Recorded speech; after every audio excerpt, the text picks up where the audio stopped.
Mes parents ont offert une Tesla à mon frère, leur enfant chéri, et ont tenté de me faire porter le chapeau quand il l'a détruite.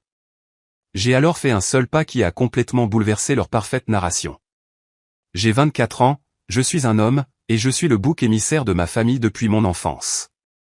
Mon jeune frère, Théo, 21 ans, est l'enfant chéri qui ne peut littéralement rien faire de mal aux yeux de mes parents. Le favoritisme chez nous est si flagrant qu'il ferait rougir un scénariste de sitcom. Je n'exagère pas, c'est du grand n'importe quoi, genre Everybody Love Raymond. Laissez-moi vous expliquer. Depuis mes 18 ans, j'ai été forcé de payer un loyer de 400 € par mois pour vivre à la maison. Oui, vous avez bien lu, 400 balles pour vivre dans la même maison où j'ai grandi, dans une chambre qui n'a pas été rénovée depuis mes 12 ans. Pendant ce temps, mon frère vit entièrement sans loyer, mangeant la nourriture que j'aide à payer, utilisant les services publics que j'aide à couvrir, et agissant généralement comme s'il était le propriétaire des lieux. Quand j'ai enfin eu le courage de dénoncer cette absurdité évidente, mes parents m'ont sorti ce classique de notre maison, nos règles, le genre de truc que les parents utilisent quand ils savent qu'ils n'ont pas de vraie explication. Le 2 poids 2 mesures ne s'arrête pas là. Quand j'étais au lycée, je devais maintenir une moyenne de 3,8/4,0 tout en travaillant les week-ends dans une quincaillerie locale. Je n'avais pas le droit d'aller à des fêtes parce que je devais me concentrer sur mon avenir. Théo, ce gars, a à peine réussi ses cours, n'a jamais eu de travail pendant le lycée et avait le droit de faire la fête tous les week-ends parce qu'il socialise et doit profiter de sa jeunesse. Chacune de mes réussites recevait un bien, bon travail à moitié convaincu, tandis que Théo était félicité pour le moindre effort. J'ai travaillé plus de 40 heures par semaine dans ce job d'entreprise éreintant juste pour économiser assez pour m'échapper de ce trou. Mon plan était d'économiser suffisamment pour un appartement décent et le premier et dernier mois de loyer, mais chaque fois que j'étais sur le point d'avoir assez, une mystérieuse urgence familiale apparaissait et devinez qui était censé aider.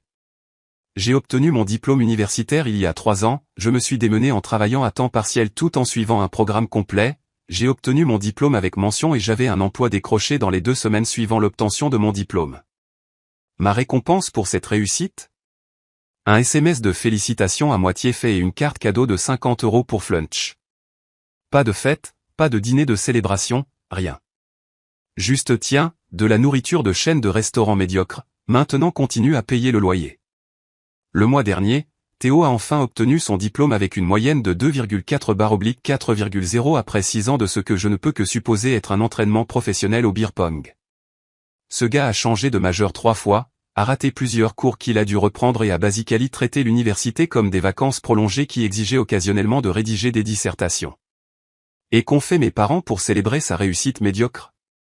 Ils lui ont acheté une Tesla Model 3 Performance. Pas le modèle de base, la version à plus de 60 000 € avec toutes les options et les gadgets, système audio premium, le tout. Je me souviens encore du jour où ils lui ont donné. Nous étions tous sur l'allée et mon père tend à Théo une petite boîte.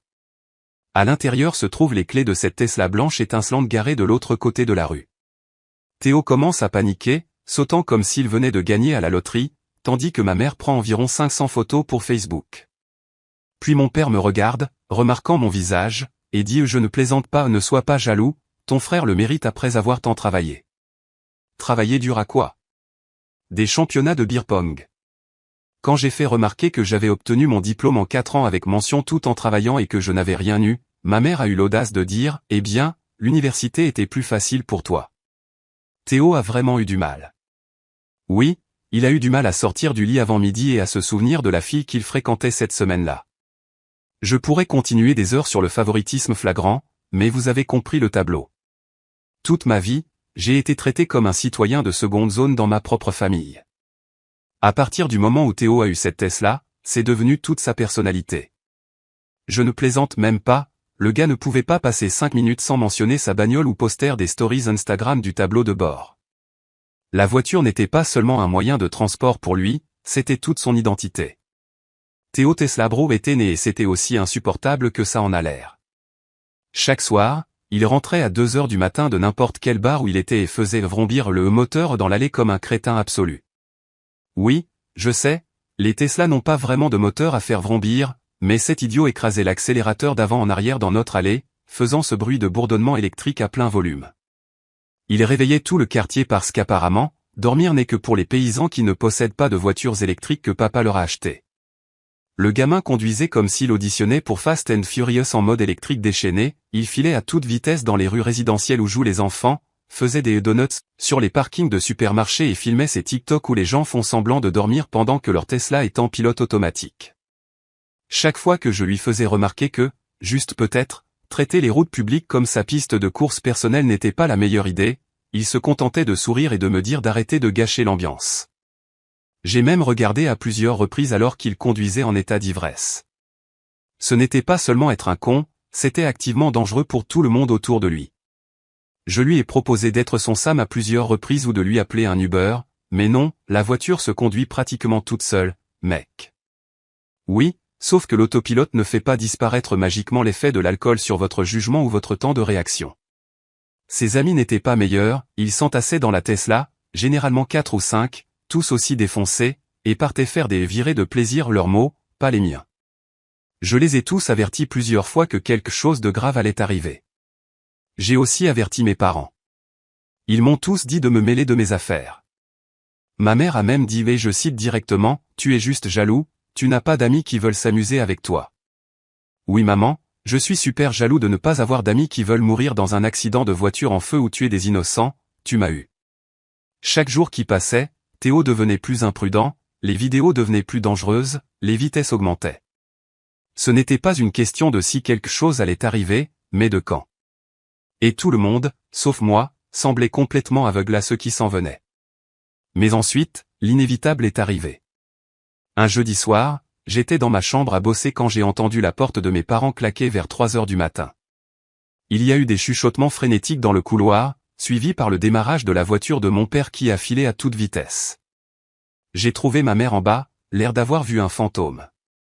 Quand j'ai demandé ce qui se passait, elle a marmonné quelque chose comme « Ton frère a eu un petit accident avec la Tesla et que mon père était parti le chercher. » Un petit accident, c'est le code familial pour un problème majeur qu'ils sont déjà en train de minimiser. Vers 4h30, j'ai entendu la voiture de mon père entrer dans l'allée. Je suis allé à la fenêtre du salon et l'ai vu traîner Théo jusqu'à l'entrée. Il pouvait à peine marcher, il manquait une chaussure et il avait ce qui ressemblait à du sang séché sur le front. Mon père le faisait taire frénétiquement tandis que Théo marmonnait et criait quelque chose comme « L'arbre est sorti de nulle part, mec ». Il s'avère que le Golden Boy a enroulé sa Tesla autour d'un arbre après avoir quitté un bar. Étonnant, n'est-ce pas? Qui aurait pu prévoir cet événement complètement imprévisible que j'avais averti tout le monde depuis des semaines? Par miracle, il n'a pas été gravement blessé, juste une coupure au front et probablement quelques ecchymoses dues à l'airbag. La Tesla, cependant, était presque une épave, avant fracassé, airbag déployé, pare-brise fissuré, le tout. Ils l'ont aidé à monter dans sa chambre comme s'il était un bambin qui avait veillé trop tard, au lieu d'un adulte qui venait de commettre un crime. Je n'ai eu le fin mot de l'histoire que le lendemain matin. Théo était au clou rouillé, s'était complètement saoulé avec ses amis tout aussi brillants, puis avait décidé que conduire était certainement une excellente idée. Ses amis, ces citoyens exemplaires, ont apparemment encouragé ce plan, l'un d'eux filmant même Théo en train de boire des shots puis de faire tournoyer sa clé de Tesla en disant « Voyons ce que cette bête peut vraiment faire ». Sur le chemin du retour, il a pris un virage beaucoup trop vite, a perdu le contrôle, a sauté le trottoir et a percuté de plein fouet l'énorme chaîne d'un pauvre propriétaire.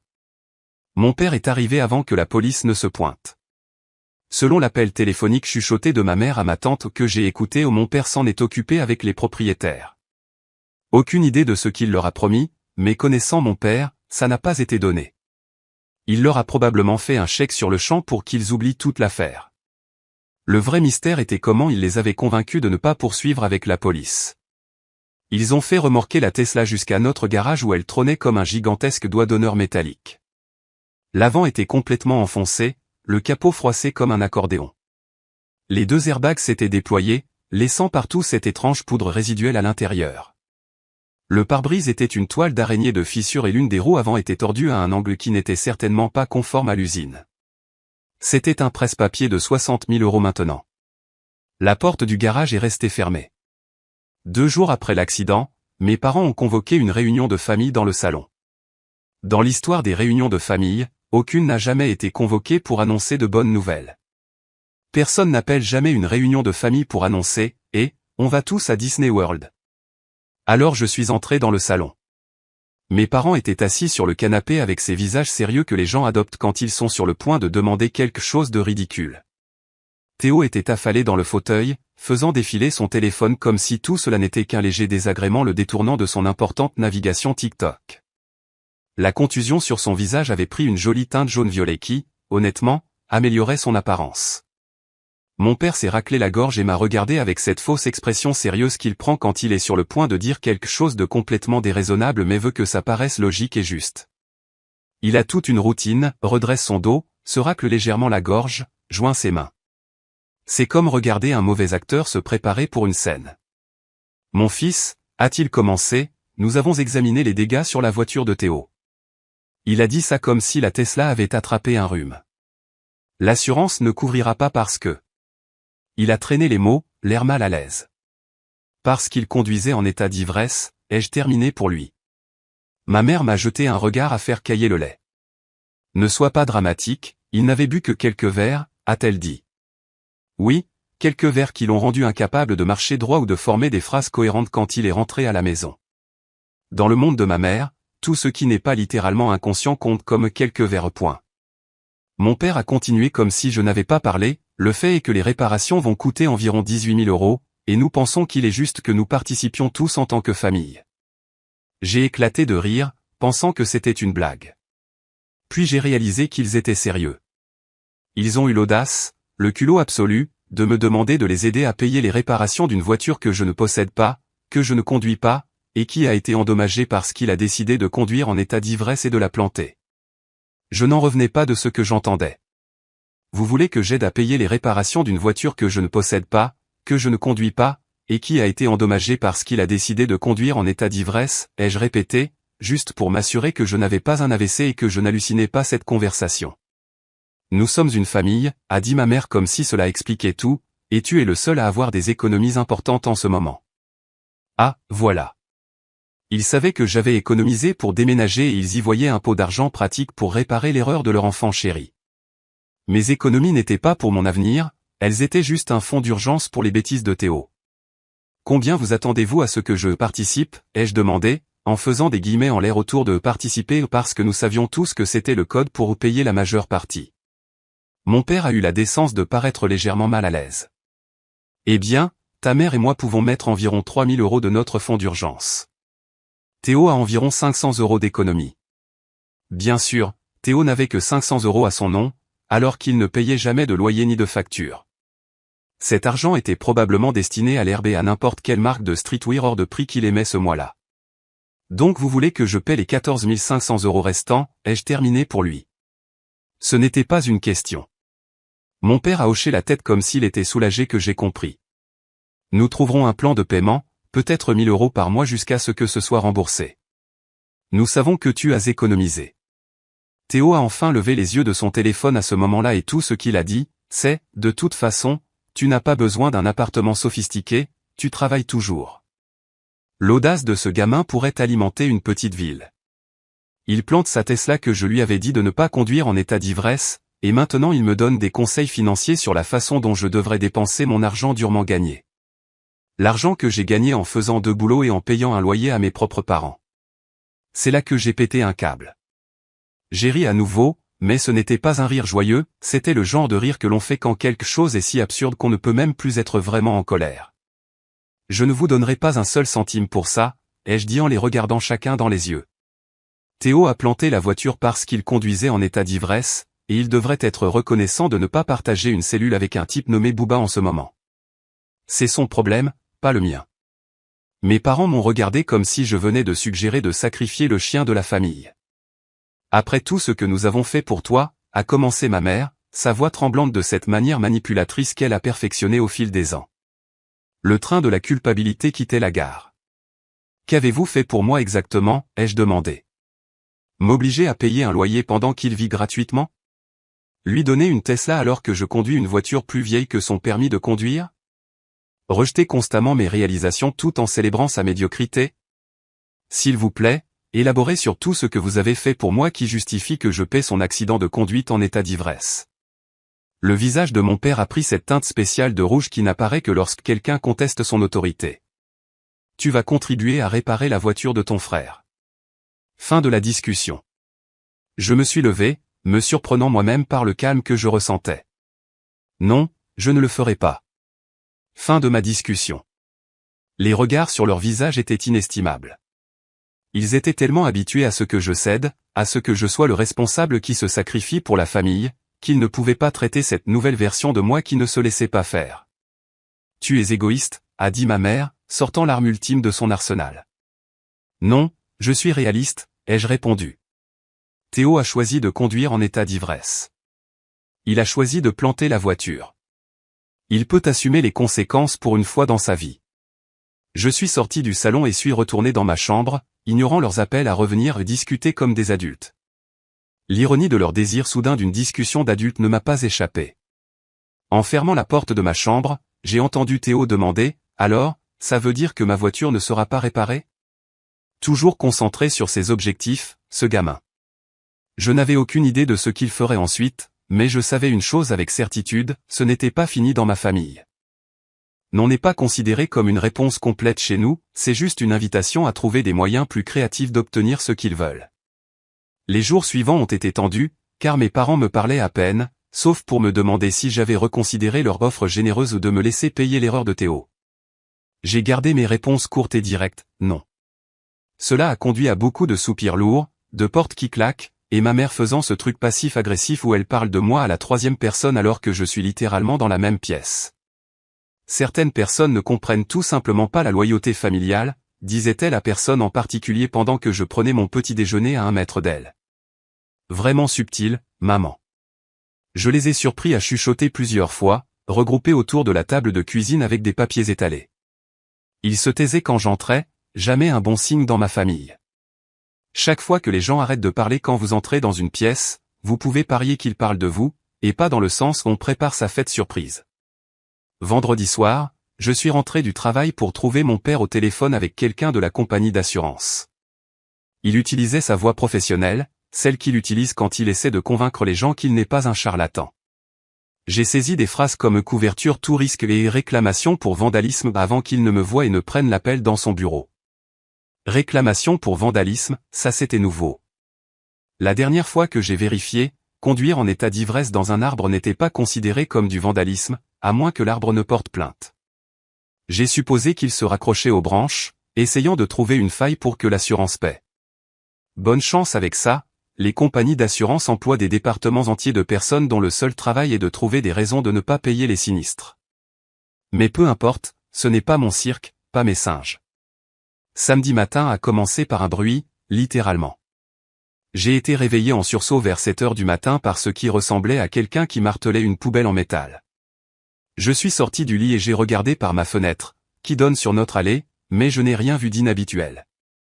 Le bruit avait cessé, alors j'ai pensé que c'était juste les éboueurs qui étaient particulièrement agressifs et je suis retourné me coucher. Environ 1 heure plus tard, tout s'est déchaîné.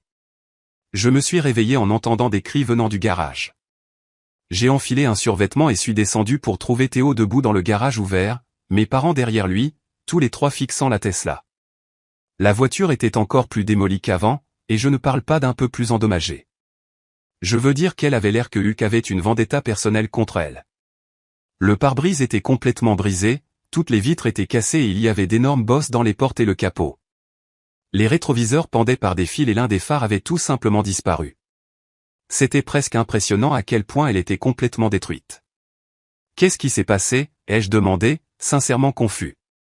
La voiture était abîmée par l'accident, bien sûr, mais c'était un niveau de destruction supérieur. Théo s'est retourné, son visage rouge d'une rage qui semblait feinte. Comme si tu ne savais pas. C'est toi qui as fait ça. J'ai éclaté de rire. J'ai dormi toute la nuit, je n'ai pas touché à ta voiture. Mon père a brandi quelque chose, une batte de baseball de mes jours de lycée que je gardais dans mon placard comme souvenir de l'époque où je jouais. Alors pourquoi était-ce dans les buissons à l'extérieur, a demandé mon père, sa voix faisant ce truc de calme fin qui signifie qu'il est en fait super en colère. J'ai dit que je n'en avais aucune idée, mais ma mère m'a coupé. Ne nous mens pas. C'était ma batte, que je possédais depuis des années, mais je ne l'avais pas touchée depuis des mois. Elle était au fond de mon placard avec d'autres affaires de sport du lycée que je n'utilisais plus. Nous avons déjà appelé la compagnie d'assurance, a dit mon père, avec suffisance. Ils envoient un enquêteur lundi. Nous leur avons dit que quelqu'un avait vandalisé la voiture par jalousie. C'est là que j'ai compris. Théo avait dû prendre ma batte et endommager davantage sa Tesla déjà en ruine, puis planter la batte pour me piéger. L'assurance ne paierait pas pour l'accident de conduite en état d'ivresse, mais le vandalisme, ça pourrait être couvert. Et des points bonus pour se venger du grand frère qui ne paierait pas pour son erreur. Maintenant, ça avait du sens. J'ai regardé Théo et j'ai vu ce petit sourire qu'il essayait de cacher. Ce n'était pas juste lui qui était un gamin gâté, c'était une vraie malveillance. Il m'avait délibérément piégé, et mes parents étaient de mèche. « Vous allez sérieusement me piéger pour ça ?» ai-je demandé en regardant Théo droit dans les yeux.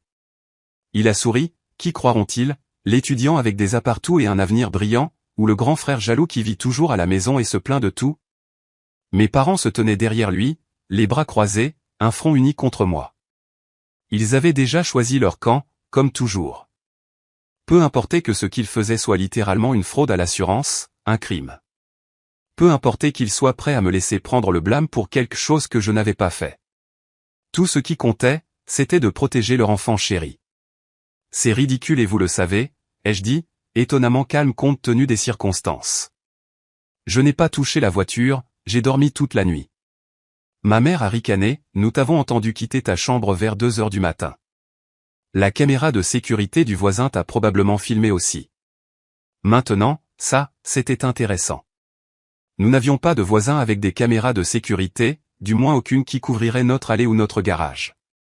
Ils bluffaient, ce qui signifiait qu'ils savaient exactement ce qui s'était passé parce qu'ils avaient aidé à le planifier, ou du moins, ils savaient que Théo l'avait fait et le couvrait. Alors, laissez-moi bien comprendre, ai-je dit en croisant les bras. Vous voulez que je paie 14 500 € de réparation pour une voiture que je ne possède pas, ou vous allez me piéger pour l'avoir vandalisée afin de commettre une fraude à l'assurance? Ce sont mes options. Le visage de mon père a rougi. Personne ne piège personne. Nous savons que tu as fait ça parce que tu es en colère à cause de l'argent. Je suis retourné dans ma chambre sans un mot de plus.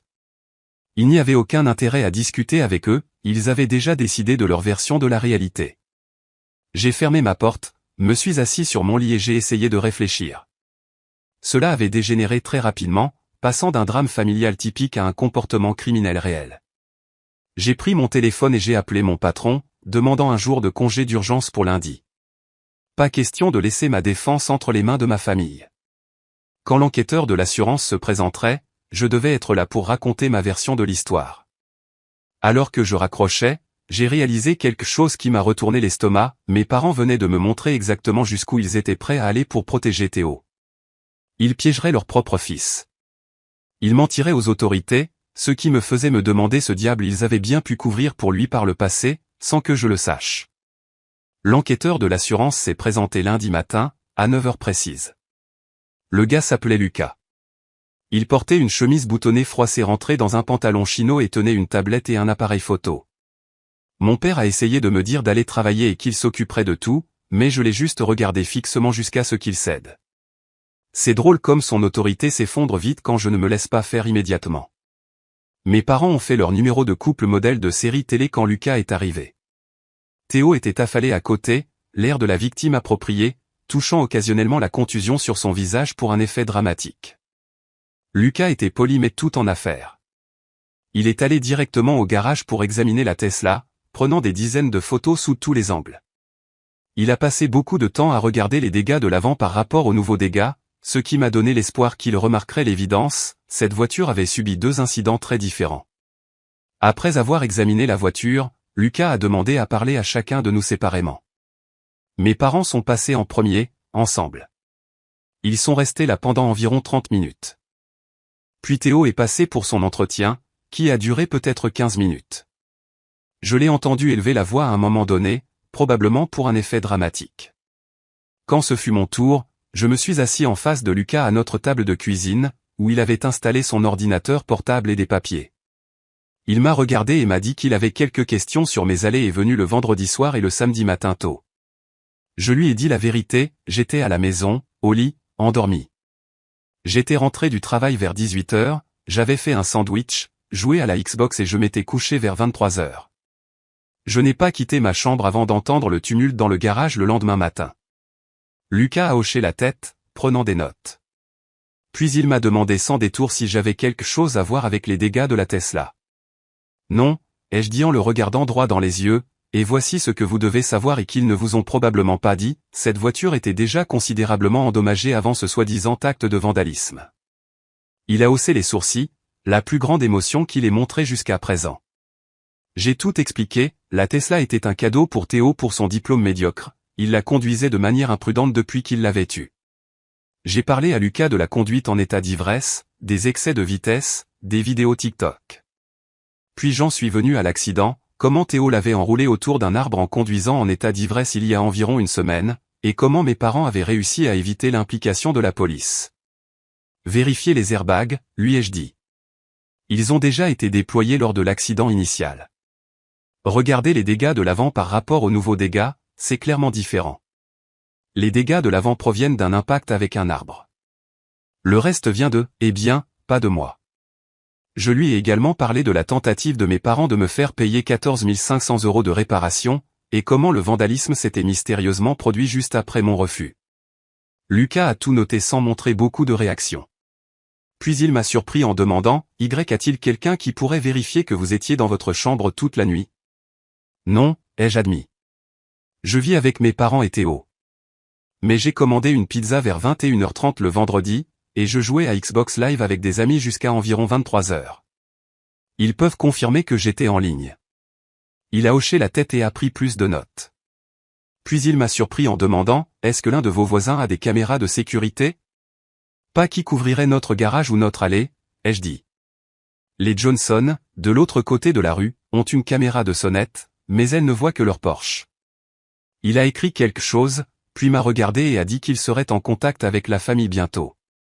Alors que nous retournions au salon, je sentais mes parents et Théo me transpercer du regard. Ils savaient que je n'avais pas suivi leur scénario. Après le départ de Lucas, tout s'est déchaîné. Mes parents ont perdu la tête. Comment oser dire la vérité à l'enquêteur, l'horreur.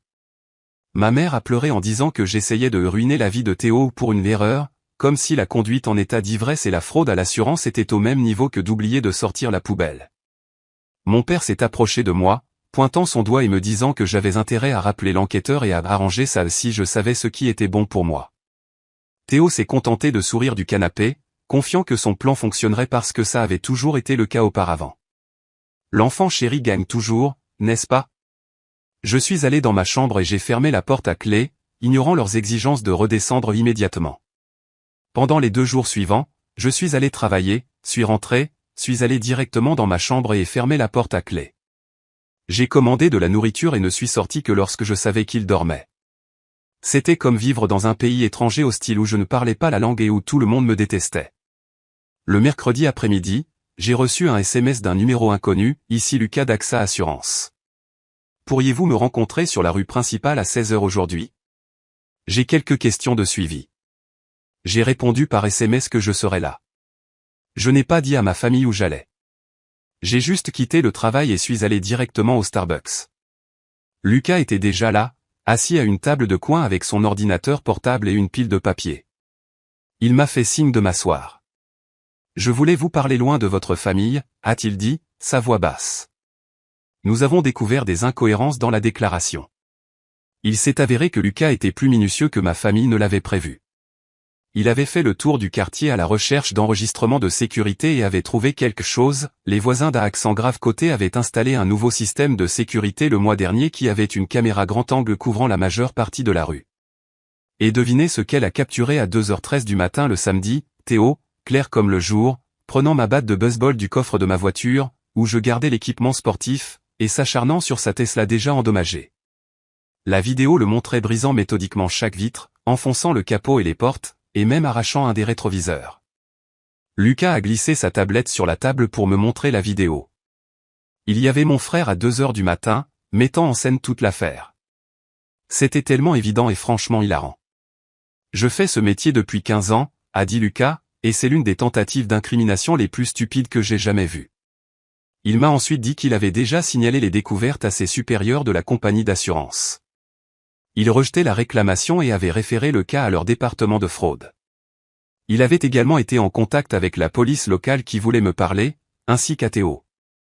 L'officier de police sera là dans environ 10 minutes, a dit Lucas. Je voulais vous prévenir avant qu'il ne contacte votre famille. Étant donné les circonstances, j'ai pensé que vous préféreriez leur parler séparément. Je l'ai remercié, sincèrement reconnaissant pour sa minutie et de m'avoir cru. L'officier de police est arrivé. C'était une femme nommée officière Dubois. Elle a pris ma déclaration, m'a montré la vidéo à nouveau et m'a demandé si je voulais porter plainte contre Théo pour tentative d'incrimination. Le procureur décidera s'il poursuit les accusations de fraude à l'assurance, a-t-elle expliqué, mais pour la fausse déclaration et la tentative de vous piéger, c'est votre décision. Je suis resté assis, pensant, oui, Théo est mon frère, mon sang, ma chair. Mais il était aussi la personne qui avait délibérément essayé de me piéger pour un crime que je n'avais pas commis, qui m'aurait volontiers laissé prendre la responsabilité de sa conduite en état d'ivresse et de sa crise de colère subséquente, ruinant potentiellement mon casier judiciaire, mes perspectives d'emploi, ma vie. J'ai pensé à toutes ces années de favoritisme, à tous ces 2 poids 2 mesures, à toutes les fois où l'on m'avait fait me sentir inférieur parce que je n'étais pas Théo. J'ai pensé à la façon dont ils étaient prêts à me laisser prendre le blâme pour une fraude à l'assurance afin de le protéger. Et puis j'ai pensé à quel point j'en avais marre de tout ça. Oui, ai-je dit à l'officier, je veux porter plainte. Aucune hésitation, juste un simple oui. Elle a hoché la tête, a pris des notes et m'a demandé de venir au poste plus tard pour faire une déclaration officielle. Nous avons convenu de 18h ce soir-là. Je suis rentré en voiture, me suis garé dans notre allée vers 17h pour prendre quelques affaires avant de me rendre au poste de police. À ma surprise, une voiture de police était déjà garée devant. On aurait dit que l'officière Dubois n'avait pas perdu de temps. Entrer dans ma maison à ce moment-là, c'était comme entrer dans une zone de guerre. Ma mère faisait les 100 pas et pleurait dans le salon.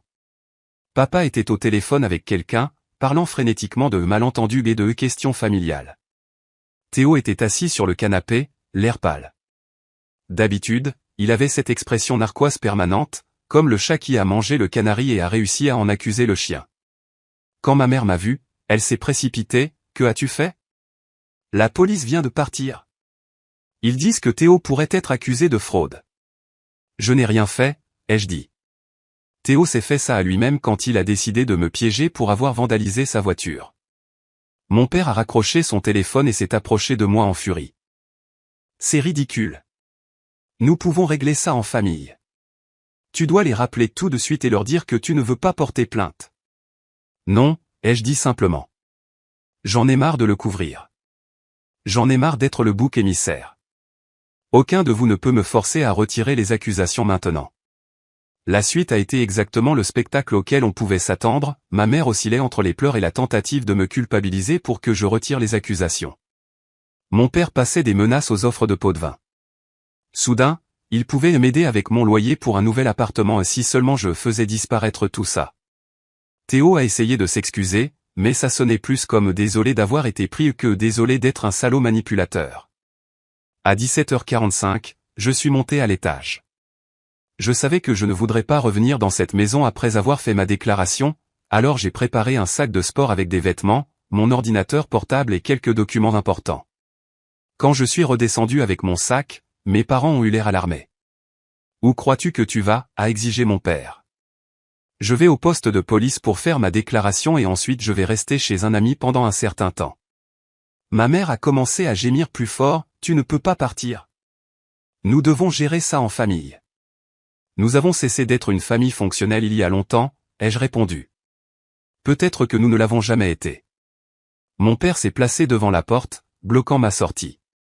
Si tu franchis cette porte et que tu poursuis, ne reviens pas. Tu ne seras plus le bienvenu dans cette maison. Si tu fais ça à ton frère, tu choisis de détruire cette famille. Je l'ai regardé droit dans les yeux. Non, papa, je ne détruis pas la famille. Je refuse de laisser la famille me détruire davantage. Et si tu es vraiment prêt à me renier parce que je n'ai pas laissé cela arriver, ça me va. Je l'ai contourné et suis sorti par la porte. Il m'a appelé, quelque chose sur les enfants ingrats et la loyauté familiale, mais je n'ai pas regardé en arrière. Je suis monté dans ma voiture et j'ai roulé jusqu'au poste de police. Ma déclaration officielle a pris environ 1 heure. L'officier a expliqué ce qui se passerait ensuite, Théo serait accusé de dépôt de fausses déclarations, de tentatives de fraude à l'assurance et potentiellement d'accusations supplémentaires liées à l'accident initial de conduite en état d'ivresse qui n'avait jamais été correctement signalé. Cela pourrait devenir compliqué, m'a-t-elle averti, les affaires familiales le sont souvent. Êtes-vous sûr de vouloir continuer? J'ai hoché la tête. Je suis sûr. Quand j'ai quitté le poste de police, j'ai reçu un SMS de mon ami Christophe, ta chambre est prête, j'ai commandé à manger. Ne sois pas en retard, mec. Je l'avais appelé plus tôt pour voir si je pouvais dormir chez lui pendant quelques jours et, étant l'ami fidèle qu'il est, il n'a même pas posé de questions. Alors que je roulais vers l'appartement de Christophe, mon téléphone a explosé de SMS et d'appels de ma famille. J'ai éteint mon téléphone et j'ai continué à conduire. Pour la première fois depuis des années, peut-être même depuis toujours, j'ai senti que je me défendais enfin. Christophe m'attendait sur son Porsche quand je suis arrivé, 2 sodas à la main. Il n'a pas demandé de détails tout de suite, il m'a juste aidé avec mon sac et m'a dit, quoi que ce soit, on va s'en sortir. Et à ce moment-là, j'ai réalisé quelque chose d'important, c'était ça, la vraie famille. Pas l'obligation, pas la manipulation, pas la compétition constante, juste un soutien inconditionnel. Le genre que je n'avais jamais trouvé à la maison. Beaucoup de gens me demandent des nouvelles de la situation avec Théo Tesla Bro, alors voilà, cela fait 6 mois que j'ai quitté la maison de mes parents avec un sac de sport et une nouvelle colonne vertébrale. La meilleure décision que j'ai jamais prise. J'ai été hébergé chez Christophe pendant quelques semaines, puis j'ai trouvé mon propre appartement.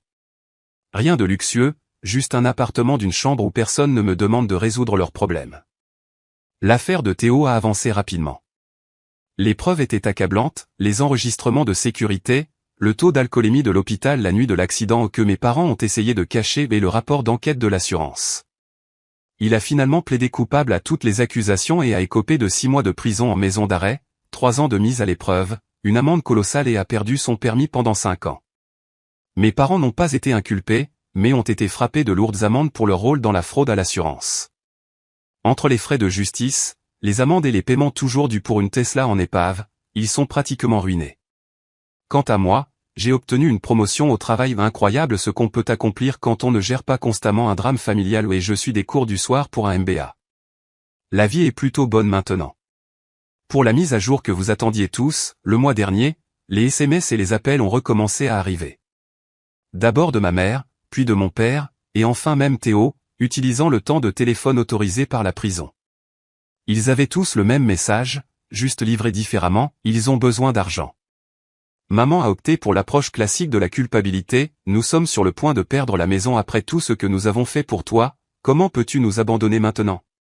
Papa a essayé son intimidation habituelle, tu dois à cette famille, prends tes responsabilités et aide-nous. Théo a d'abord présenté des excuses, disant que la prison l'avait changé et qu'il voit les choses différemment maintenant, avant de demander de l'argent pour la cantine. Vous savez ce qui était vraiment drôle? La semaine dernière, mes parents se sont présentés à mon appartement sans prévenir.